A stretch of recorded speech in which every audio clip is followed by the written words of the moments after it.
Hey everyone, welcome back to Sheff Utd. I hope you're well. I hope you're good. Hopefully everyone is having a very good day. The damn international break is coming next week, but it's Premier League's final game week before that. It's Premier League Game Week 12, and everybody who follows the channel knows how much I love to predict the Premier League game weeks. So please do hit the like, subscribe, hit the bell icon, and let me know your prediction and opinion in the comment section. So before I start, just humble request if you can watch the whole video. It will mean a lot. Otherwise, I put the chapter so you can watch as per the match you want. So coming on to the first match this game week is Wolves versus Tottenham, a really important game. Wolves in the last game week, they lost to Sheffield United. Tottenham Hotspur lost at home to Chelsea 1-4. First coming to Tottenham, and I'm a neutral in this seat. Tottenham for me, they started really well on the fire. They could easily have been 2-0 up by 20 minutes, but after that, their heads lost. They threw the game away themselves, and I'm being neutral. After being 9 men, it was always going to be difficult, but they had the chance to bounce back now. But when Mickey Van de Ven was probably out of this game, and Udogie out for this game, suspended as well. Romero is suspended. It's going to be a big problem for them. But I think Maddison is going to play. Coming to Wolves, and Wolves have really done well against the big sides. They played well in the first half against Liverpool, but they lost the game 3-1. They beat Manchester City. They drew against Newcastle. But without Pedro Neto, I still think their attackers really struggle to score goals. And I think, being very honest, I think this is the best game for Tottenham without injuries. Wolves are not going to score a lot. They still Son, Maddison, and I think the quality of Tottenham will pull through. I'm going with Wolves 1, Tottenham 2. Coming to the next game of this game week, that is Arsenal versus Burnley. See, this is a really important game for the Gunners. They lost it away to Newcastle. Now, I will again say they were robbed in that, but their performance was not really great, and the fans will also agree as well. While Burnley, on the other hand, and Vincent company, all good, you're playing some good football. I respect that, but you're going to go down with it. And the problem is they might again come back and they're building something, but how much losses can the owners take, or how much overall will that go? So company will have to improve, and they play some nice football, but they always leave gaps behind. We have seen them play well against Manchester United, but lose heavily to Tottenham and Chelsea. A Chelsea side which really scored goals, scored 4 against them, and they're coming to Emirates playing Saka, Martinelli, Trossard, plays Eddie Nketiah, and Arsenal are going to have a field day in this, being very honest. Arsenal this season attackingly have not fired, bar the game against Sheffield. But if there's any game to get the confidence back, it is this game. And I think Arsenal are going to run riot in this. I'm going with the 3-0 win. I think after Arsenal get the 3 goals, they're going to think about international break and bringing some players off. So I think they're going to, at that time, a bit like steamroll, like the engine is going to go a bit down. But I think the job will be done. I'm going with Arsenal 3, Burnley 0. Coming to the next game, that is for me another very important game. That is Crystal Palace with Everton. Because Everton are also on a good form, Crystal Palace in their way got a victory against Burnley, but they were not really convincing. But they were playing a side which really scored goals, and that is why it became easy. But they were not really good against Burnley. But Crystal Palace have got results against United this season as well. You go on to Everton, they are playing some good football right now. In the last game week, they got a draw against Brighton. They're really doing well right now. But even after that, I still believe they're a team that struggle for goals. They're not a consistent side that really provide goals, and they're playing a Crystal Palace side that are really good defensively. So it's going to be a tight match, and I'm going with the first goalless match of this week, or the only goalless match of this week. I just can't see goals in that. Palace are going to be strong defensively at home. Everton still, for me, in some matches they score goals when they get the spaces, and some can't. So I'm going with Palace 0, Everton 0 in this game. Coming on to the next game, that is Manchester United with the Luton Town. Now this is an absolutely important game for United. Yes, they were robbed in the midweek against Copenhagen, but see, United results are not really getting good right now. In the league, they got the win against Fulham last game week, but the position is still not nice. There's pressure from the midweek loss against Copenhagen, and if they go on and lose to Luton Town, the fans are not going to take it, and Ten Hag no stand. And this is the best sort of fixture. With no disrespect to Luton, a club I've always respected on this channel, but United are very big favourites. And if there is a match at home to get the confidence of the fans back, this is this game. Luton cannot be taken lightly. They drew against Liverpool, but being very honest, this season they've done well against Tottenham as well. But in the first 20 minutes, Tottenham could have really threw them away in the match. Could have been 3 or 4-0 up. Liverpool could easily have put the game away, and United have good attackers, but they're not in form. And if there's any game for them to get in form, is Luton Town. I think Luton are defensively not a very good side, so United need to take full advantage. I still believe on the set pieces, United are not defensively really good right now, and Luton will find a goal. But I'm going with United 3, Luton 1. If they can't even win this game, there's big debates on Ten Hag, and I think United should stick by him right now. But if they drop points in this, some fans are going to go very top in Ten Hag, and you can't even blame them. The season has not really been good.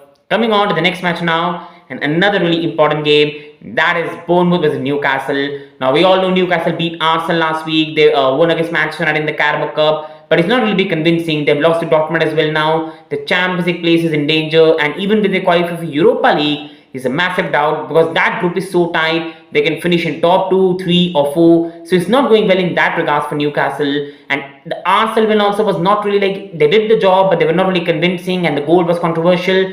And they are going away at Bournemouth, a side who play attacking football, will give Newcastle spaces, got battered by Manchester City. And this season Bournemouth, they play some good football but they have not been clinical. They've conceded a lot of goals and that's a problem for them. And even Bournemouth are feeling the pressure now. They got the needed win against Burnley but they've not been good this season. And in this match, I feel because of the injuries, Bournemouth will get a goal in this game. But I think the quality on the break of Newcastle will be too much. So I'm going with Bournemouth 1, Newcastle 2. The pressure will continue on Bournemouth and Newcastle will continue to climb up the table and be near to the top. Coming to the next game now, that is Aston Villa versus Fulham. A really important game for Unai Emery after the loss last game week. They lost to Nottingham Forest and to be really honest, they deserved to lose that game. While coming to Fulham, they had a good game against Manchester United, but this side just can't score goals, which I've been saying on this channel since losing Raul Jimenez. They really struggle for goals right now, Fulham. They are struggling for goals and they're going to play Aston Villa. Now, Aston Villa struggle to play sides who are defensively solid and can hit on the break, but Fulham right now just not scoring goals. And if there's a game for Aston Villa to bounce back, that is Fulham. And I think it won't be an easy game, but Aston Villa will find the way through and will get a 2-0 victory in this game for me. Brighton vs Sheffield United, the next picture. Sheffield got a much needed win in the last game against Wolves, but we have still seen them chip a lot of goals away, and Brighton still are one of the best side in the league. Now they have been suffering a lot of injuries. Solly Marsh, Welbeck and Giso. Hopefully Aston is back in this game, but still the quality they've got in attacking department and playing a Sheffield United side, which overall defensively are not really good, is a fixture that they would have loved. And I think with Luis Deng at the back and overall playing a side which struggle for goals and overall attackingly, they still have the quality of Mitoma. Hopefully Estupinan is playing in this game. Joao Pedro, they still have quality Ivan Ferguson. I think this will be a game where Brighton won't score too much, but they will get the job done, get the victory and go into international break with some confidence, after which hopefully some players can be back. So I'm going with Brighton 2, Sheffield United 0 in this match. Going to the next one, Liverpool against Brentford.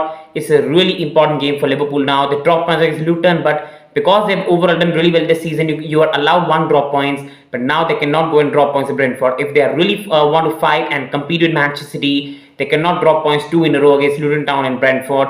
Now Brentford, we have seen how good they are. They had a bit of bad form, but after that they beat Burnley, Chelsea. You saw they beat West Ham last game week, and they love to play on the counter. But I think Van Dijk has been really playing well this season, and I think Liverpool on the counter attack can handle Brentford, and attackingly Liverpool are so good. I just think Liverpool are going to handle Brentford. I think Brentford will have some chances they won't convert, and Liverpool will still be too solid. Mo Salah, you've still got Nunes, explosiveness of Nunes, Jota, and I think the job will be too much for Brentford. So I'm going with Liverpool 2 and Brentford in this game. West Ham was in Nottingham Forest, a really important game for West Ham. David Moyes in recent weeks has lost to Everton away. Then they beat Arsenal in the Carabao Cup, but after that losing to Brentford, they're not doing well in the league. I said on this channel, they like to play the bigger sides, hit them on the counter, but they are really bad when they have to play the sides where they want to have the initiative, and they really struggle in that. Now in this game, they're playing a Nottingham Forest side who went away to Chelsea and won this season. They love to play on the counter, and we all know how dangerous Evinoy can be, how dangerous Ilanga can be. But I just feel in this game, the quality of West Ham, Bowen, Antonio will be too much. I think David Moyes will set up in a way where they will be defensively solid, get the job done, because he knows he cannot go on and lose this match. And hopefully with Paqueta back in this game as well, I think the quality is going to be too much. So I'm going with West Ham 2, but Nottingham Forest will get a 1 goal on the counter. So Nottingham Forest 1. And now I'm coming to the big game this week. Chelsea with Manchester City, my club. But I'm going to be very neutral in this prediction. We are massive underdogs. Now last week you saw my prediction. I said that I'm confident Chelsea will get a result against Tottenham. But Manchester City, with all due respect, are different beasts. They are one of the best side, not just in the league, on the planet. I can say they are the best side on the planet. They're one of the best structure, one of the best squad, the best manager in the world, and they are still one of the best defensive side in the world for me. This season, nobody's even realizing they missed Rodri for 3 games. They have not had Kevin De Bruyne, and they still are top of the league, and they still haven't played their convincing best. Once those people come back, Kevin De Bruyne, they get the next gear in the team. Jeremy Doku is doing well, and the competition that's going on between Doku and Grealish, this team is only going to go higher and higher and higher, and they're really good. While Chelsea, I think they played well this season, but we don't like to play low blocks. While when we have played teams like Tottenham, Arsenal, and you go on to say Liverpool, we have done well. But the problem in this match for us is going to be, even against Tottenham, after winning 4-1, It took us like 35 minutes and we only scored one goal against 9 men. Jackson was missing chances. Our team was not really creating a lot, and in the end, we hit them. But even before that, Bentancur had chances. This match, Guardiola, Diaz, Stones, Walker is going to be too tough for us, and I just don't trust us to be clinical. City have too much quality, so I can really see, being really honest, I hope we win up the Blues, but I just think it's going to be 0-1 Manchester City victory like last season. We are going to really give a good show. It's going to be a good match, but I think we just won't find that goal, and Manchester City will get that goal to get the victory in this game. So I think it's going to be Chelsea 0, City 1, but hopefully we win. Hopefully you like the video. Please like and subscribe. Thank you, and wishing you the best. Thank you.